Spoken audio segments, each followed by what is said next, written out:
Magandang araw mga kaibigan. Bigyan natin ngayon ng opinion reaction itong post ni Kipi Chu 9 minutes ago. Sabi niya, De Lima says sorry for calling Supreme Court one-sided decision. Sabi niya, yes, it's a ground for disbarment for criticizing words like this against the Supreme Court. Natakot natakot madisbar si Congresswoman Leila De Lima, kaya binawi niya yung kanyang kritisismo na one-sided ang Supreme Court sa kanilang desisyon. Ito, sinare ni Kipichu ang Manila Bulletin na article. Ito, Citizen Liberal Party List Representative Leila De Lima issued an apology on Saturday afternoon, July 26, to the Supreme Court after she described its dismissal of Vice President Sara Duterte's impeachment case as one-sided. Mabuti naman na nagising sa katotohanan. One-sided. Ito. Basahin natin yung article, ha. Mamamayang Liberal Party List, De Lima.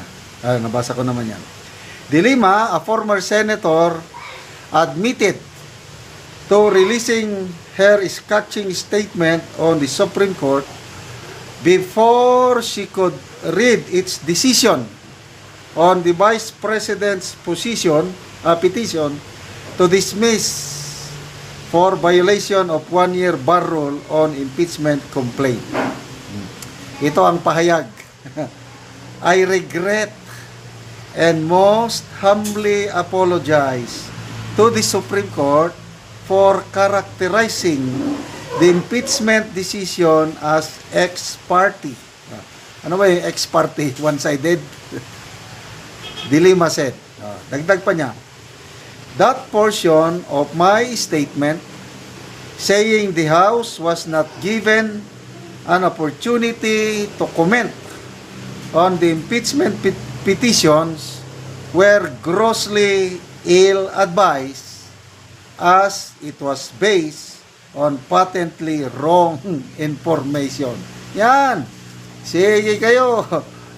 Atat dada ng dada, maling information pala yung kinukuha niya. Okay. The House of Representatives is the main respondent in the impeachment case.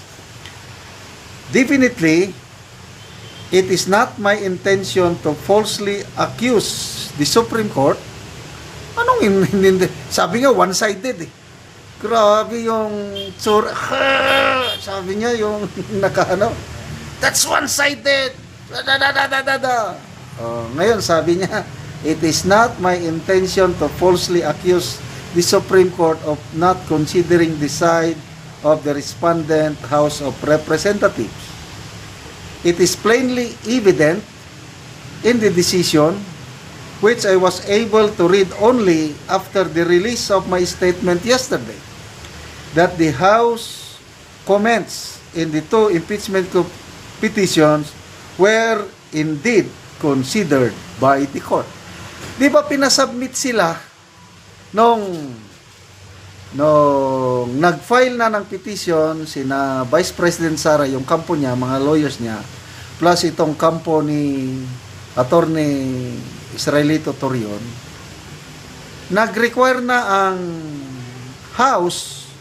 ang Supreme Court for the House to submit reply. Very basic yun eh. So ano yung sinasabi na hindi pinakinggan? Yan tuloy. Bilis nyong mag-akusa na one-sided. Ngayon, pa-apology kayo. Sana nga, tanggapin ng Supreme Court ang apology kayo. Baka mamaya, madisbar kayo dyan. Okay.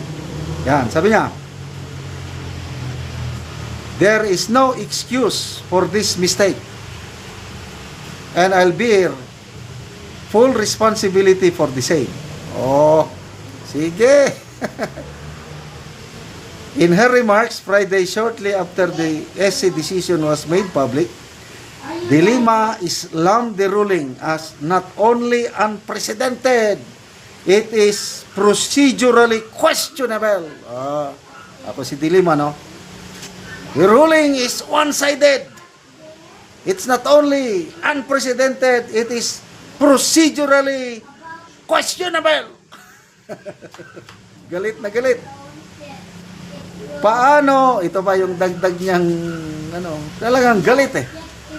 Paano naglabas ng pinal na desisyon kung wala pang formal na tugon ang respondent? Ano ba kasi noon, hindi pa siya kongresista noon eh. I don't know kung nasaan siya.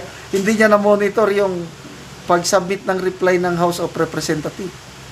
Plus yung dagdag ng mga question na sagutin ninyo, ganun.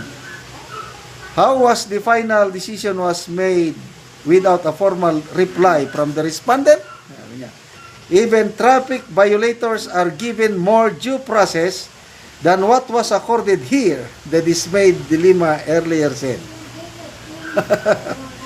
The decision is basically an ex parte decision, a very prohibited action among judges when the rules require the parties to be given the opportunity to be heard first. Yun. Ay, nako. Ngayon, pa-sorry kayo. So, hindi kaya nasaktan ang Supreme Court sa mga pahayag ni medyo nawala yun. Nawala. Dali. Ito, magbasa tayo sa mga comments. Gary Recto. Conduct and becoming a lawyer, haha, murag madisbargyod ni. Disbargani si Gadon nga dili issi gitira. Archie Enriquez. Lumambot ang saba.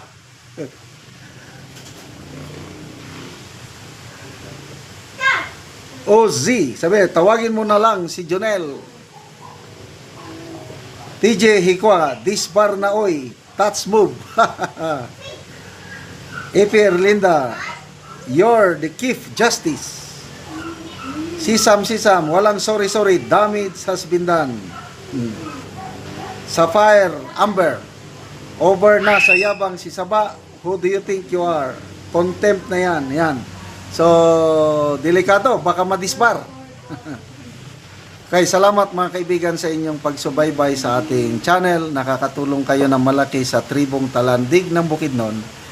Dahil ang sweldo natin sa channel na ito is pantulong sa tribo. Ngayon, namimigay tayo ng mga libreng yero at pako para makapagpatayo ng mas maayos na tirahan ang tribong Talandig.